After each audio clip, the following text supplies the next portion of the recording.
આજે ઓપીડીમાં એક બેન આવ્યા હતા પેશન્ટ.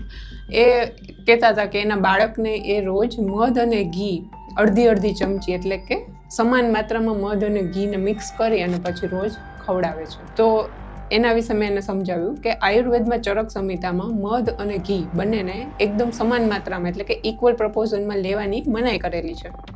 આ બંનેના કોમ્બિનેશનને વિરુદ્ધ આહાર કીધેલું છે.